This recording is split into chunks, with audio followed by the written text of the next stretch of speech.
ब्रह्मपुर लांजीपल्ली सुभाषनगर तृतीय लाइन स्थित ओम श्री सरस्वती शिशु विद्या मंदिर में जन्माष्टमी महोत्सव और मातृ सम्मिलनी कार्यक्रम महाआडंबर पालित हो जाइछि। एही उत्सव में मुख्य अतिथि भाव स्वामी शिवानंद चिन्मय मिशन ब्रह्मपुर अध्यक्ष, सम्मानित अतिथि भाव आस्का विज्ञान महाविद्यालय अध्यक्ष ताराप्रसाद दास, आंकुली सीआरसीसी लोकनाथ साहू प्रमुख जोगदे दीप प्रज्वलन करथिले। ओम श्री सरस्वती शिशु विद्या मंदिर प्रतिष्ठाता बिरची नारायण दास तत्वावधान में प्रधान आचार्य नंदिनी दास मंच उपरे समस्त अतिथि मानक उपढौकन दे सम्मानित करथिले। छात्र छात्री माने स्वागत वंदना गान करने सह मातृ सम्मिलनी अवसर में मातृ वंदना संगीत गान करथिले।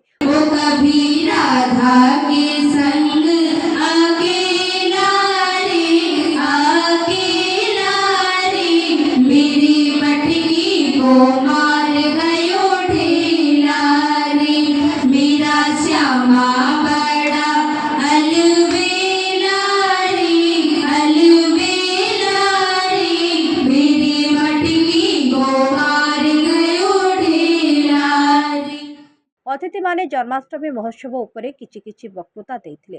बेशधारी शिशु मानकु नै सांस्कृतिक कार्यक्रम परिवेषण होइतिला। एही उत्सव को शिशु मंदिरर समस्त गुरुजी गुरुमा माने परिचालना करथिले। मो स्वामी सदाशिवानंद चिन्मय मिशन ब्रह्मपुर आचार्य। आज ओम श्री सरस्वती निश्चित भाव में ओम श्री सरस्वती शिशु विद्या मंदिर गोटे बहुत बड़ा श्रृंखलित कार्यक्रम आयोजन करथिला।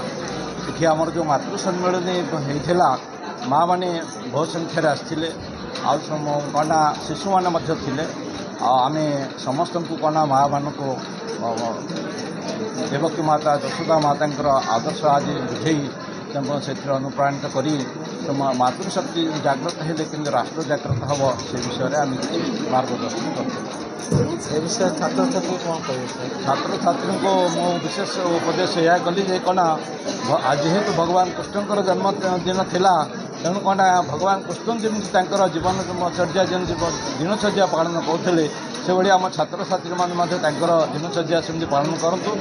सका 4 बजे सका ब्राह्म मुहूर्त सका उठतु उठी टे ध्यान करूँ तापर शौच स्नान करूँ मंत्र जप करूँ पूजा पाठ करूँ तापर निजर कार्यक्रम आरंभ करूँ। गंजाम जिला प्रतिनिधि ज्योतिरंजन गौड़ रिपोर्ट सबुदिन टीवी।